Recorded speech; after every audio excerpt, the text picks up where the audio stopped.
नमस्कार students, edu Hiten गोसाई channel में आपका खूब खूब स्वागत है। आज हम 11वीं कक्षा में दुष्यंत कुमार की प्रसिद्ध गजल बाढ़ की संभावनाएं का अभ्यास करेंगे। प्रस्तुत गजल का अभ्यास करें उससे पहले दुष्यंत कुमार के जीवन के बारे में थोड़ा सा परिचय प्राप्त करेंगे। दुष्यंत कुमार का जन्म 1 सितंबर 1933 और निधन 30 दिसंबर 1975 में हुआ था। उनका जन्म यूपी के बिजनौर जिले के राजापुर नवादा में हुआ था। पिता का नाम भगवत सहाय और माता का नाम रामकिशोरी देवी था। प्रारंभिक शिक्षा गांव की पाठशाला में, माध्यमिक शिक्षा नहटोर और चांदोसी में एवं उच्च शिक्षा इलाहाबाद विश्वविद्यालय में हुई थी। 10वीं कक्षा से ही उन्होंने लेखन कार्य की शुरुआत की थी। सरकारी नौकरी एवं कृषि उनका मुख्य व्यवसाय रहा है। आपातकाल के समय उनका कवि मन क्षुब्ध और आक्रोशित हो उठा, जिसकी अभिव्यक्ति कुछ कालजयी गजलों के रूप में हुई है। वे एक हिंदी कवि, कथाकार और प्रसिद्ध गजलकार थे। दुष्यंत की नज़र उनके युग की नई पीढ़ी के गुस्से और नाराजगी से सजी बनी है। यह गुस्सा और नाराजगी उस अन्याय और राजनीति के कुकर्मों के खिलाफ नए तेवरों की आवाज़ थी, जो समाज में मध्यम वर्गीय झूठेपन की जगह पिछड़े वर्ग की मेहनत और दया की नुमाइंदगी करती है। निदा फाजली। साए में धूप उनका गजल संग्रह है। एक कंठ विष पाई, जलते हुए वन का वसंत और सूर्य का स्वागत उनकी प्रसिद्ध कृतियां है। छोटे छोटे सवाल, आंगन में एक वृक्ष, दोहरी जिंदगी उनके उपन्यास है।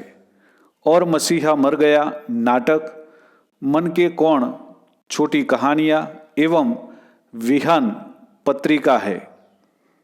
प्रस्तुत गजल एक भावबोध कराने वाली गजल नहीं है। इसके प्रत्येक शेर में समसामयिक जीवन में मानव की स्थिति विसंगतियों से परिपूर्ण है। कवि चिंतित अवश्य है, पर निराश नहीं। तमाम विषम परिस्थितियों के बावजूद उन्हें आशा की एक हल्की सी किरण अवश्य दिखाई देती है। दुष्यंत कुमार का पहला शेर, बाढ़ की संभावनाएं सामने है और नदियों के किनारे घर बने हैं। तो इस पहले शेर में दुष्यंत कुमार क्या कहना चाहते हैं कि शहरों में हमने देखा है कि ज़्यादातर नदियों के किनारों पर बहुत सारे घर बनाते हैं लोग। झोपड़पट्टी का वहाँ पर अविरत विकास होता जा रहा है। क्यों? उन्हें तो पता ही है कि हर साल नदी आती है, बाढ़ भी आती है, पानी आता है, तो वो सब खाली करना पड़ता है। कई बार तो ऐसा भी होता है कि वो पूरी झोपड़पट्टी उसमें बह जाती है, सारा सामान उसमें चला जाता है, अपना जी बचाकर भागना पड़ता है। ऐसा जानते हुए भी वहाँ पर घर क्यों बनाते हैं? आखिर क्या मजबूरी है? तो मजबूरी ये है कि गांव में ऐसे लोगों को रोजगार ही नहीं मिलती, इसीलिए उनको शहरों में आना पड़ा। शहर में आकर उसके लिए निवास स्थान चाहिए, रहने के लिए घर चाहिए, लेकिन किराया उसकी पहुंच की बाहर है। और जब किराया वह नहीं चुका सकता अच्छे घर का, तो फिर नया खुद का मकान ले सके, खुद की जमीन ले सके, उतनी हैसियत तो उसकी कतई नहीं हो सकती। और इसीलिए ऐसे लोग क्या करते हैं कि जहाँ भी जगह मिली सरकारी, वहाँ पर अपना छोटा सा आशियाना बना लेते हैं, छोटा सा मकान, कच्चा मकान बना लेते हैं। उनको पता ही है कि ये टूटने वाला है, यहाँ छोड़कर जाना है, ये बह जाएगा, फिर भी वहाँ पर बना लेते हैं। क्यों? मजबूरी, लाचारी, बेबसी। एक बात यह भी है कि सरकार ऐसे बेबस मजबूर लोगों तक अभी तक नहीं पहुंच पाई है। अगर आज़ादी के इतने सालों के बाद भी अगर सरकार ने ठीक तरह से, ठीक ढंग से काम किया होता तो आज ऐसे लोगों को ऐसी जगह में रहने के लिए मजबूर नहीं होना पड़ता। तो जो सरकारी नीतियां हैं उसका जो खोखलापन है वो यहाँ पर उजागर होता है, और समाज का बुरा वर्ताव भी यहाँ पर दिखाई देता है। और एक बात ये भी है कि कुदरत हमारे साथ कितना ही खिलवाड़ क्यों न करे, लेकिन हम कुदरत से डरने वाले नहीं है, घबराने वाले नहीं है। वो एक बार तोड़ेगी, हम 2 बार बनाएंगे। ये भी इस गजल के जरिए हमें जानने को मिलता है। दूसरा शेर, चीड़ वन में आंधियों की बात मत कर, इन दरख्तों के बहुत नाजुक तने हैं। पहले तो इसका अर्थ समझ ले। चीड़ ऐसा पेड़ जिससे टर्पेंटाइन नाम का तेल निकलता है। यह पेड़ आमतौर पर पर्वतीय प्रदेशों में ज्यादातर देखने को मिलता है। और ये पेड़ की खासियत क्या है कि ये जो उसका तना होता है वह बहुत ही नाजुक होता है।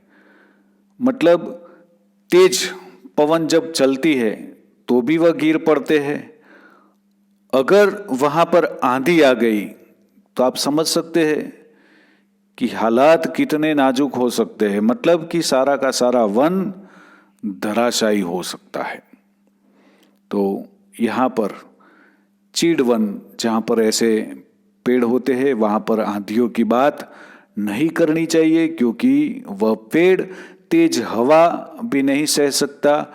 वह आंधी कैसे सहन करेगा? क्योंकि ये जो दरख्त, मतलब ये जो पेड़ है, उसके तने यानी कि थड़ बहुत नाजुक होते हैं।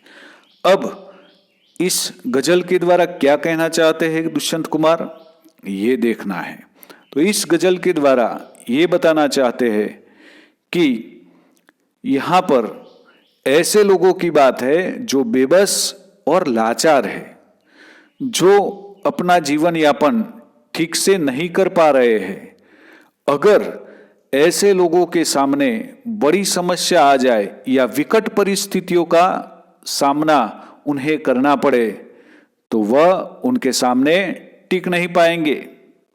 क्योंकि जो इंसान सामान्य परिस्थितियों का मुकाबला करने में असमर्थ है वह ऐसे मुश्किल हालातों का सामना कैसे कर पाएगा।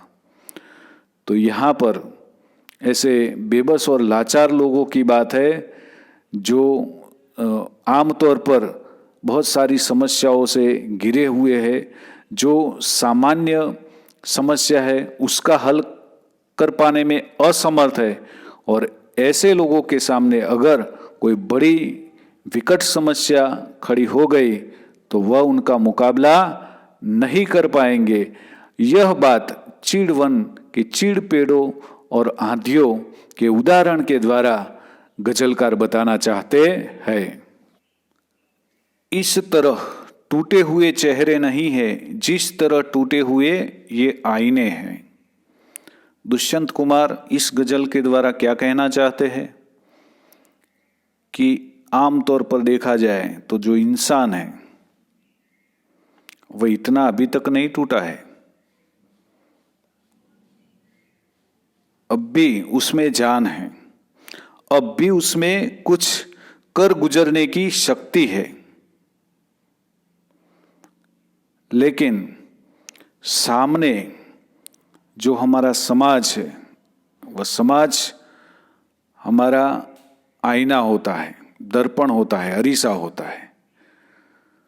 उसमें जो समाज में चलता है वह उसमें प्रतिबिंबित होता है, उसे उसमें दिखाई देता है।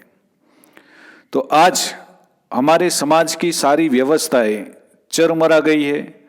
लोगों की जो भावनाएं हैं वह सीमित होती जा रही है। इंसान आज स्वमय बनता जा रहा है। उसे औरों की कुछ पड़ी नहीं है। जैसे कि सड़क पर कोई अकस्मात हो जाता है, हादसा हो जाता है, तो लोग उसे अस्पताल ले जाने के बजाय तमाशा देखते हैं, उसका वीडियो बनाकर और सोशल मीडिया में अपलोड करने का गर्व लेते हैं। अब यहां पर देखने की बात यह है कि इस तरह टूटा हुआ चेहरा नहीं है, मतलब जो दुर्घटनाग्रस्त है, जो इजाग्रस्त है, उसमें तो जीने की बहुत आस है। उसने जीने की आस नहीं छोड़ी, वह टूटा हुआ नहीं है। मगर ये जो जालिम समाज है उसे मरने के लिए मजबूर कर देता है, विवश कर देता है। कहने का तात्पर्य यह है कि वे लोग जीवन के अंतिम क्षण तक हार नहीं मानते, अपने आप को टूटने नहीं देते, लेकिन ये जमाना, समाज रूपी जो आईना, जो आज पूरी तरह से क्षतिग्रस्त हो चुका है, टूट चुका है, वह ऐसे पड़े हुए लाचार पर हिम्मतवान, परिश्रमी, मजबूत लोगों का हाथ थामने से चूक जाता है। और इसीलिए यहां पर कहा है कि ऐसे लोग हैं, उनके चेहरे अभी टूटे हुए नहीं है, मतलब उन्होंने अभी तक हिम्मत नहीं हारी है। लेकिन हिम्मत हराने वाले तो ये आईने हैं, ये समाज है, वह टूट चुका है। इसलिए वह व्यक्ति बहुत कुछ करना चाहता है, आगे बढ़ना चाहता है, लेकिन उनको जो मदद करने वाला व्यक्ति होना चाहिए, आईना होना चाहिए, वह टूट चुका है, पूरी तरह क्षतिग्रस्त हो चुका है। इसीलिए ऐसे लोग आज आगे नहीं बढ़ सकते। आपके कालीन देखेंगे किसी दिन, इस समय तो पांव कीचड़ में सने हैं। कालीन, कालीन यानी कि गलीचा, ગુજરાતીમાં આપણે ગાલીચો કહીએ છીએ। तो आपके कालीन देखेंगे किसी दिन, मतलब आपका गलीचा किसी दूसरे दिन या तो किसी और दिन देख लेंगे। क्यों? क्योंकि इस समय तो पांव, क्योंकि इस समय तो मेरे पांव कीचड़ में सने हैं, मतलब कीचड़ युक्त है, और इसीलिए मैं वह गलीचा देखने के लिए नहीं आ सकता, क्योंकि उसमें पैर रखने पड़ेंगे, गलीचा बिगड़ जाएगा। तो यहां पर कहने का तात्पर्य क्या है? कहने का तात्पर्य यह है कि इस समय तो पांव कीचड़ में सने हैं, मतलब इस समय तो हमें ये कष्ट सहन करने के दिन है, संघर्ष के दिन है। और अगर उस संघर्ष से अच्छी तरह से निपट लेंगे, उस कष्ट को पार करके आगे बढ़ जाएंगे, तो अवश्य ही उस सुखद कालीन देखेंगे, मतलब उस सुखद सुख का अनुभव भी कर लेंगे। यहां पर इंसान कष्ट का आदी हो चुका है, उसके जीवन में इतनी सारी समस्याएं हैं कि वह उनसे चाहकर भी छुटकारा नहीं पा सकता। वह लगातार मुसीबतों का डट कर सामना कर रहा है, वह संघर्ष में उलझा हुआ है। और ऐसे लोगों के सामने सुख का एकाध क्षण भी आ जाए तो वे लोग उसका अनुभव नहीं करते, लेकिन उससे मोह फेर लेते हैं। वो ऐसा मानते हैं कि अगर समय आया और मौका मिला तो अवश्य उस सुख का भी अनुभव का एहसास कर लेंगे। फिलहाल तो हमारे नसीब में कष्ट ही लिखा है, दुख ही लिखा है, और इसीलिए उन दुख से हमें पहले निपटना है। अगर उससे निपट लेंगे तो फिर बाद में हम सुख का अनुभव भी कर लेंगे। ये बात इस गजल के द्वारा बताना चाहते हैं। तो देखिए यहाँ पर लोग कितने लाचार हैं, कितने बेबस है कि सुख अगर हम उसको भुगतने के लिए उसके सामने रखते हैं फिर भी वह सुख नहीं भोग सकता, क्योंकि वह दुख का आदी हो चुका है। ये बात यहाँ पर हमें समझने को मिलती है। अगला शेर, जिस तरह चाहो बजाओ इस सभा में, हम नहीं है आदमी हम झुनझुने हैं। तो यहाँ पर दुष्यंत कुमार क्या कहना चाहते हैं कि जो सभा में बैठे हुए जो लोग होते हैं उनकी जो स्थिति होती है, उनके जो हालात होते हैं, वो यहाँ पर हमारे सामने प्रकट किए हैं कि जो सभा में बैठा हुआ व्यक्ति होता है, लोग होते हैं, वो लाचार और असहाय होते हैं। उन्हें कुछ नहीं करना है, उन्हें सिर्फ और सिर्फ मंच पर से जो आदेश दिया जाता है उसका अनुसरण करना होता है, उसका पालन करना होता है, उस पर जो थोपा जाता है उसका आचरण करना है। उसके विचार, उसकी बातों को कोई सुनता नहीं है। उसकी हैसियत तो इंसान की न रहकर एक खिलौने की तरह, यानी कि झुनझुने की तरह, डुगडुगी की तरह हो गई है। और जिस तरह से हमने देखा है कि जो मदारी होता है, बंदरिया को नचाने के लिए आता है, तो वह जैसे चाहता है, जैसे आदेश देता है, वैसे ही बंदरिया अपना खेल दिखाती है। ठीक आम लोगों की स्थिति भी यही है कि जो बड़े लोग होते हैं वो आम लोगों को जैसे चाहे वैसे नचाते हैं, क्योंकि उनको तो वे क्या मानते हैं, खिलौने मानते हैं। तो ये हाल आम आदमी का है, वो यहाँ पर देखने को मिलता है। दुष्यंत कुमार का आखिरी शेर, अब तड़पती सी गजल कोई सुनाए, हम सफर ऊंगे हुए हैं अनमने हैं। तो इसका तात्पर्य क्या है, क्या कहना चाहते हैं दुष्यंत कुमार? तो अब कोई तड़पती सी गजल कोई सुनाए, हम सफर मतलब मेरे जैसे ही जो लोग हैं, हम सफर, जो साथ में चलने वाले लोग होते हैं उसे हम सफर कहते हैं। तो ऐसे लोग जो एक ही राह के मुसाफिर हैं वह ऊंगे हुए हैं।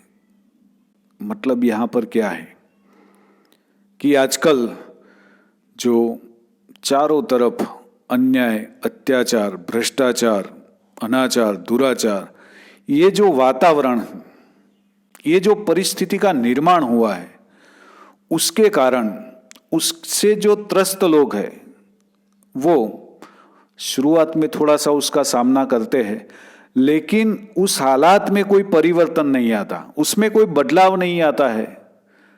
तब वे लोग उसके आदी हो जाते हैं, उसके अभ्यस्त हो जाते हैं कि ये तो ऐसा ही है और ऐसा ही चलता रहेगा।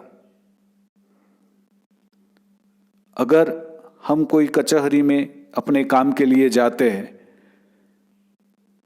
तो हमने अपने मन में ऐसा मान ही लिया है कि 50-100 रुपया वो देना ही पड़ेगा तभी हमारा काम होगा। हम उसका विरोध नहीं करते हैं क्योंकि ये शिरस्ता चल रहा है और चलता रहेगा। ऐसा हमने और हमारे जो दूसरे हम सफर लोग हैं, हमारे साथ चलने वाले ऐसे लोग हैं, उन सब ने ये सब मान लिया है कि उसमें कोई बदलाव नहीं आ सकता, ये परिस्थितियां बदलने वाली नहीं है। और इसीलिए उनको क्या कहा है कि हम सफर ऊंगे हुए हैं, जागृत नहीं है, उन्हें जगाना है। ऐसा नहीं है कि दो आंखें खुली है और इसलिए इंसान को हम कह सकते हैं कि वह जागृत है। कभी कभी दो आंखें खुली होने के बावजूद भी इंसान सोया हुआ होता है। और ऐसे इंसान को जगाना है कि जो ऐसे अन्याय का डटकर सामना करे, भ्रष्टाचार के खिलाफ अपनी आवाज उठाए। तो उसके लिए उन्हें क्या करना है? जगाना है। ऐसी सोई हुई आत्माओं को जगाना है। हम सफर अनमने हैं। अनमने का मतलब क्या है? कि उदास है, खिन्न है, और ऐसी उदासी उनकी हमें दूर करनी है। और उदासी दूर करने के लिए ऐसी कोई तड़पती सी गजल की जरूरत है, क्योंकि शब्दों में वो ताकत है, वह काम तलवार भी नहीं कर सकती। उतनी ताकत होती है शब्दों में, कलम में उतनी ताकत होती है कि आप ऐसे शब्द, ऐसे ही कलम चलाकर ऐसी कोई गजल बनाकर सुनाए, ताकि ये जो आम लोग हैं, जो इन अन्याय, अत्याचार, भ्रष्टाचार, इन सब के आदी हो चुके हैं, अभ्यस्त हो चुके हैं, उसमें एक संचार हो, वे जागृत हो, उसके खिलाफ उसमें लड़ने का जज्बा पैदा हो, उत्साह का संचार हो। ऐसी गजल सुनाने की जरूरत है। और तभी होगा ये कि ये जो रूढ़ियां हो गई है, परंपराएं बन गई है, तभी हम उसको तोड़ पाएंगे। तो यहाँ पर इन सारी गजलों में हमने देखा कि दुष्यंत कुमार जो आम लोगों की जो पीड़ा है उसको हमारे सामने प्रकट करते हैं, और साथ साथ जो सरकार है उसकी जो खराब नीतियां हैं और उसके कारण आम लोग आज भी पीड़ित हैं। समाज जिसने सारे इन ऐसे लाचार और बेबस लोगों को अकेला छोड़ दिया है, उसका अपना जो कर्तव्य है वो समाज भी नहीं निभाता है। वो सारी बातें यहाँ पर हमें देखने को मिलती है। अब हम स्वाध्याय का अभ्यास करेंगे।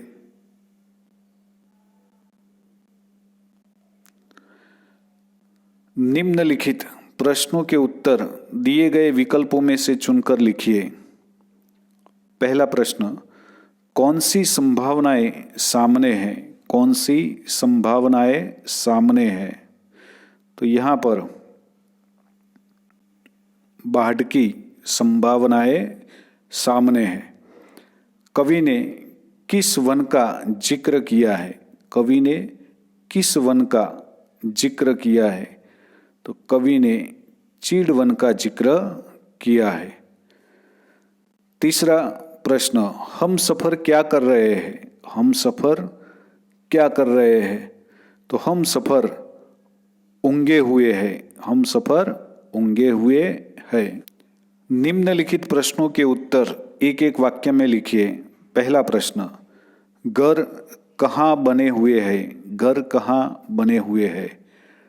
उसका उत्तर, घर नदियों के किनारे बने हुए हैं। दूसरा प्रश्न, दरख्तों के तने कैसे हैं? दरख्तों के तने कैसे हैं? जवाब, दरख्तों के तने बहुत नाजुक है। दरख्तों के तने बहुत नाजुक है। तीसरा प्रश्न, कवि ने झुनझुना किसे कहा है? कवि ने झुनझुना किसे कहा है? तो कवि ने सभा में आने वाले उन आम लोगों को झुनझुना कहा है जिनका अपना कोई विचार प्रकट करने का या बोलने का कोई अवसर या मौका नहीं दिया जाता और उन पर अपना निर्णय थोपा जाता है, और जो स्टेज पर बैठे हुए लोग होते हैं वह उसका झुनझुने की तरह उपयोग करते हैं, इसलिए उन्हें झुनझुना कहा है। चौथा प्रश्न, कवि कालीन क्यों नहीं देखना चाहता? कवि कालीन क्यों नहीं देखना चाहता? कालीन या गलीचा? तो कवि गलीचा इसलिए नहीं देखना चाहता क्योंकि उसके पांव अभी कीचड़ से बिगड़े हुए हैं, सने हुए हैं, और इसीलिए वह कालीन नहीं देखना चाहता। निम्नलिखित प्रश्नों के उत्तर 4-5 पंक्तियों में लिखिए। पहला प्रश्न, कवि को इसकी क्यों चिंता है कि घर नदियों के किनारे बने हैं? तो कवि को इसलिए चिंता है कि नदी के किनारे जब घर बना हुआ होता है तो अक्सर वर्षा ऋतु में नदी में बाढ़ आती है, और बाढ़ के कारण वहाँ उसके किनारे जो बने हुए मकान हैं उन मकानों को बहुत नुकसान पहुँचता है, और कभी वह बाढ़ विकराल स्वरूप धारण कर ले तो वो सारे घर, उसमें रखा हुआ सामान, सब कुछ नदी में बह जाता है। तो इसीलिए बाढ़ आने के कारण वो सारा जो घर वगैरह है वो उसकी चपेट में आकर नष्ट जाने का उनको डर है, और इसीलिए वे चिंता करते हैं। दूसरा प्रश्न, चीड़ वन में आंधियों की बात करने से क्या होगा? चीड़ वन में आंधियों की बात ही नहीं की जा सकती, क्योंकि चीड़ के जो पेड़ होते हैं उसके जो तने होते हैं एकदम नाजुक होते हैं। थोड़ी सी तेज हवा अगर चल जाए तो भी वह पेड़ गिरकर टूटकर नीचे पड़ता है, और ऐसे हालात में मान लो कि वहाँ पर आंधी आ गई तो हो सकता है कि पूरा का पूरा वन नष्ट हो जाए, सभी पेड़ टूटकर बिखर कर गिर जाए। इसीलिए वहाँ पर आंधी की बात करना ठीक नहीं होगा।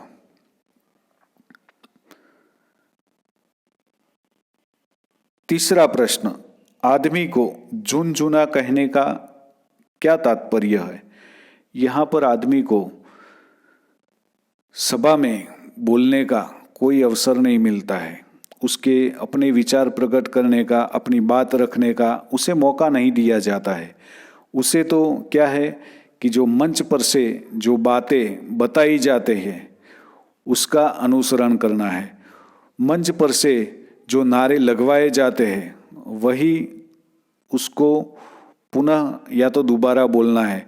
अपने खुद के विचार वह वहाँ पर प्रकट नहीं कर सकता, और जब खुद अपने विचार प्रकट न कर सकता हो इंसान और दूसरे के इशारों पर ही उसे चलना हो, तो उसका मतलब तो ये हुआ कि वह तो एक झुनझुने जैसा है, डुगडुगी जैसा है कि उसको बजाने वाला जिस तरह से चाहे वैसे उसे बजा सकता है।